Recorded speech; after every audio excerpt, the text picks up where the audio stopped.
guys, it is Eve from Fred BC Died Laughing, and I'm here with another weekly wrap-up. So before I get started, this is actually the second time I'm doing this video, as halfway through my other one, which I was doing a few minutes ago, the camera stopped working, and I think my memory card is broken, and I have no memory card, so I'm going to have to get another one, so that's really, really annoying. So as I was saying in my last video, or the last video that didn't work out, I've read 3 books, full books this week, and I also almost finished a 4th. So I was just quickly saying about The Legacy of Kings by Eleanor Herman, which is a book that I read at the start of this week, and I got sent a review copy of this and the sequel of it by Paper Lantern Lit in exchange for an honest review, and this is basically a YA fantasy retelling of Alexander the Great, who was a king in ancient Greece and a conqueror, and I'm sure a lot of people have heard his name, but basically it's just about him and he's a teenager and all the stuff surrounding him. So we're following loads of different characters in this. We're following Alexander, his friend Hephaestion, who is like a warrior, a girl called Katerina, who is travelling towards Macedon, which is where Alexander lives, his country, and her friend and kind of love interest Jacob, who is going to is travelling to Macedon to take part in this kind of tournament, and he thinks he's going to have to kill Hephaestion. And then we also are following a girl called Sophia, who is a Persian princess, and she's running away from an arranged marriage and is trying to basically change her strings of fate, and is trying to find these magical beings that can try and help save her life, basically. Not really save her life, but change her life. So yes, there's a lot of stuff going on with this. I really, really enjoyed this book. I really love stories set in ancient Rome and ancient Greece. I just love the religion and the environment and how, you know, men and women are treated and all of this. I really, really enjoyed it. Thought it was very well written. I liked every singular person's individual story.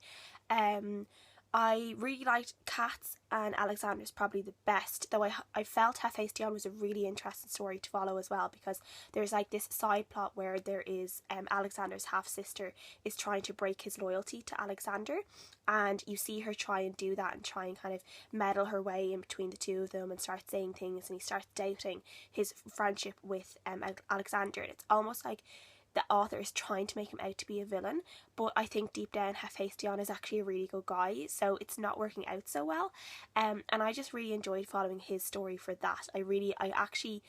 I felt like the author maybe wanted me to hate Hephaestion, or made me want to not like him, but I actually really, really liked him. He was actually one of my favourite characters because of this internal struggle he was going through for the whole book. I found it really interesting to follow, and I think he's going to be a really interesting character to follow in the next books and see what kind of character development he does have. I do feel like at times, I think there were times that this was a little bit rushed, because I do feel there are quite a lot of characters, there are quite a lot of individual chapters for these characters.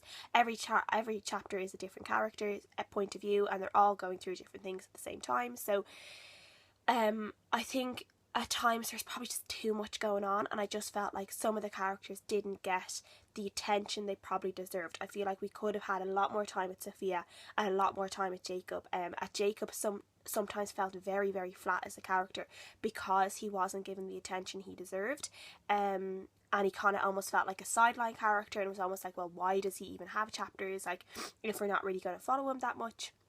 So I would have liked more there. Certainly with Sophia, I'm really hoping we get a lot more from her in the second book, because she is going through quite an interesting journey at the moment. There were times I think some characters' actions didn't quite meet up with what we were being told about them, or just the way they were thinking. As I said with Hephaestion, we were almost being encouraged to not like him, but I feel like a lot of his actions were showing that he is actually quite a good guy. And there's also a guy near the end of it in Sophia's story where when we first meet him, he's actually this really nice guy who's like, he's doing something really good, and then he kind of turns into almost a villainous character, and I just felt like that really odd, because I was like, well, that does not match up to my first impressions of this guy. Why is he suddenly turned into this bad person? So I would like to see how all of this plays out in the next book, which I'm really looking forward to reading. But I did really enjoy this book, and I gave it a 3.5 out of 5 stars. The next book I finished was For the Love of Mike by Rhys Bowen, and this is the third book in the Molly mystery series, which I've been listening to an audiobook. So I've been reading or listening to this gradually over the last month, and I finished it this week. And this is basically following Molly, who is an Irish immigrant in New York. She's in her early 20s, and she's basically trying to be a private investigator and trying to find jobs that people will take her on as a female private investigator.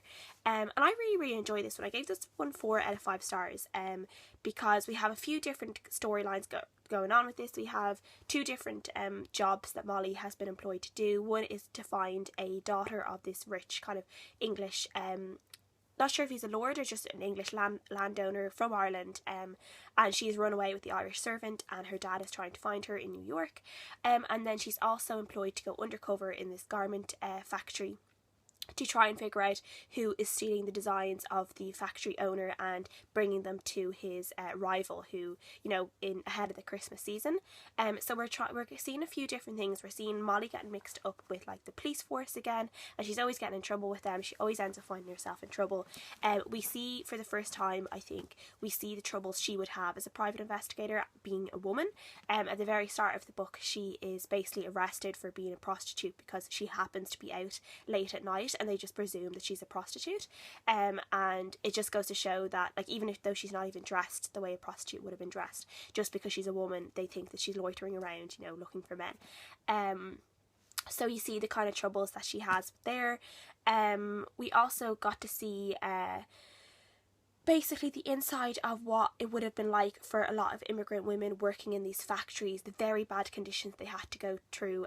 We also see kind of a trade union working, and the people getting together to try and basically strike and try and get better work environment for these girls. And I just thought that was really great. I loved seeing that, this kind of inside look.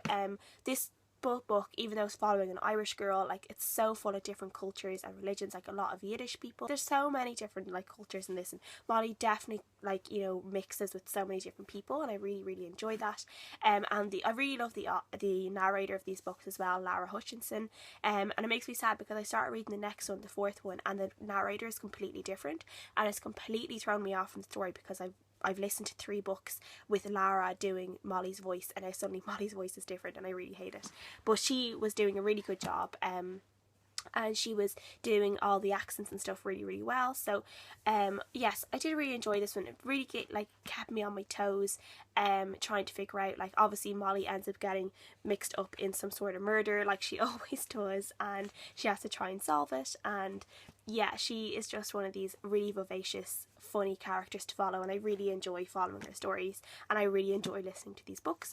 So yes, a 4 out of 5 stars, and I am currently listening to the next one, and I will tell you all about that when I finish it. The next book I finished was The Blazing Star by Imani. I can't remember the author's second name because I'm using my phone to film, and I had my Goodreads on my phone, so I will put a picture up so you'll see her second name, so I'm sorry about that. Unprepared me.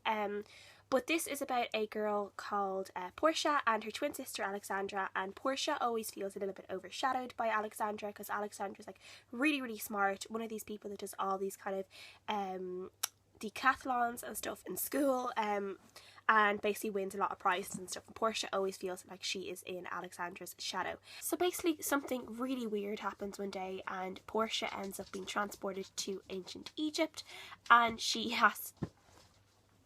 Oh, okay.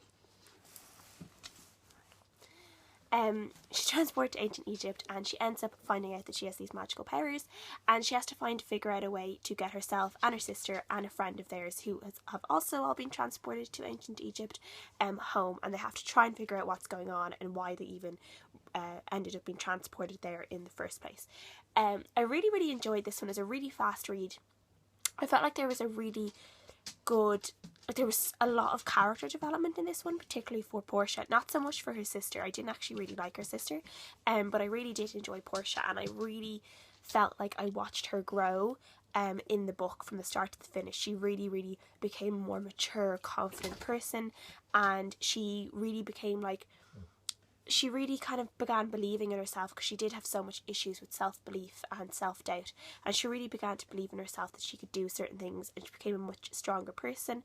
And it was a really, really great to see this. And this is also a diverse book and a known voices book, as all the characters are people of colour, and the author is a person of colour as well, so there is that too, which is also a plus. But I did really, really enjoy this, love the magic in it. I felt like the end, the second last chapter, like the last chapter is more like of an epilogue, but the very last chapter, second last chapter, was, I don't know, it just ended really, really abruptly, and I had been expecting a little bit more like after it, and then after that happened, the next chapter was like a month later or something like that, and I was just a bit like, oh, okay, so we're not going to find out more about what just happened, okay. And I just thought that was really strange. I would have liked a little bit more there, but I do think this is going to be a series. From the way it ended, I definitely think this is going to be some sort of trilogy or series, so we have a lot more to come, hopefully. And the cover of this is just so beautiful. I mean, I'll have it up somewhere here, but the cover is just stunning. I love it. So yes, I really, really enjoyed that. And the last book that I haven't quite finished, I'm literally 20 pages away from finishing it right now, is Edge of Heaven by Orby Kelly. I was sent this for review by Liberty's Press in Ireland. This is a kind of sci-fi dystopian-esque book, and it is about this kind of underground city. It's like the year 2109 or something like that, or like way like hundreds of years in the future, and it's basically about this underground city in France, and it's like that the earth isn't really a perfect place to live anymore. It's quite hard to live like on the surface of earth the way we are now, just environmental factors and population and stuff like that. So there's this massive underground city in France which holds like 27 million people or something like that, and it's just about life here and life there, and it's like, it's not really a great place to live, to be honest. It's really like dreary and horrible. But I do actually have the book. It's just like over on my bed, and now I have a dog sitting on me, so I can't actually move and get it, so I'll have a picture up of it instead. But there's like this whole thing about AIs, which they call ANOTs in this book, and there was like this kind of war, they call it kind of, I think, in the insurgents, where ANOTs became self-aware and they started kind of fighting back against the way they were treated in this world. And there's this whole thing where, you know, there might be some secret ANOTs in this city and people don't know about them because, you know, obviously they can't really tell. And we're following a few different characters. There's Dana, who is just a young girl working as a waitress, and her father has just died and she has been evicted from her house, and she's just trying to figure out a way to survive. And then she also ends up meeting this guy called Boston, and he's trying to help her, but he also has problems. He's trying to look after his family. His mother like left him and his family, and he's basically kind of the dad role in the family, and is trying to look after all his younger siblings. And then we also have this thing where this kind of weird virus has broken out and is basically killing people really slowly, and they can't figure out what it is and why it's killing people. And we're kind of seeing this build up throughout the whole book, where it kind of becomes one person kind of gets sick, and then people that were connected to her get sick, and then it goes on and on until it suddenly becomes kind of an epidemic. So there's a lot of stuff going on in this book, and I've really, really enjoyed it so far. I think I'm going to give it a 3.5 out of 5 stars. It's really, really well written, really well researched. Not well researched, but you know, it's really like really plotted out really, really well.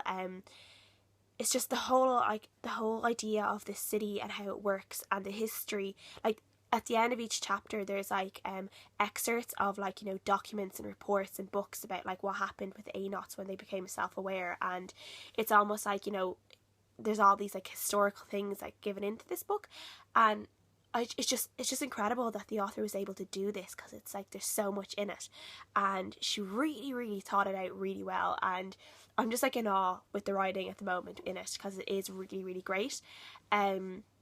It slowed down a bit for me between like the end of the middle part and the start of the end. It slowed down quite a good bit for me, which is why I haven't quite finished it yet. I didn't really read it all yesterday, just because I had loads of different things on, so I probably would have finished it yesterday if I hadn't been so busy. But yeah, it slowed down a bit for me, so my enjoyment kind of waned a little bit, but I'm kind of back into it now, the very end, and I'm kind of on the edge of my seat trying to figure out what's going to happen, because things have gotten really, really intense. I also really, really enjoyed the relationship that develops between Turo and Dana. There's just something really, really beautiful about it, because they both need it so much, and there's something very sweet and very real and really, really raw with the relationship that they slowly develop, and it's not something that comes on really fast. It's a very slow burn relationship where you can kind of see where it's going, but the two of them, they don't quite go there for a while, and I love it. I really enjoy their relationship. It's so beautiful. I could probably read a whole book just about Dana and Turo, like in a relationship, or Dana and Boston. His name is Boston Turo, but she tends to call him Turo a lot rather than Boston. But yeah, I could read a whole book just about like them just being a couple, because I really like them as a couple. So yeah, I've really enjoyed it so far. 3.5 out of 5 stars, unless anything really spectacular happens that blows me off my feet, I don't know. But yeah, so far really strong. And this again is like from an Irish publishing company, an Irish author. Not sure if this book is really well known, so I hope to get the, just, you know, let people know about it, that it's there, especially people who really love sci-fi. So yes, really good. I really enjoyed it. And yeah, so that is all the reading I've done this week. I'm not sure how much reading I will get done this week coming, because I'm actually going to London to go and see the Harry Potter play, and I can't wait. So there'll probably be a little bit of reading done on the plane and stuff like that, but I'll be with my friends, so I don't think I'll get as much reading as usual done, but we will see. Please let me know what you guys have read. I'm sorry for the messy camera right now. Hopefully I'll be able to get it fixed by next week. I'm not sure if it's a problem with my camera or my memory card or what it is, but I'll try and sort it out, but we'll see. So yeah, leave me a comment down below with your thoughts, and I'll see you guys again next time.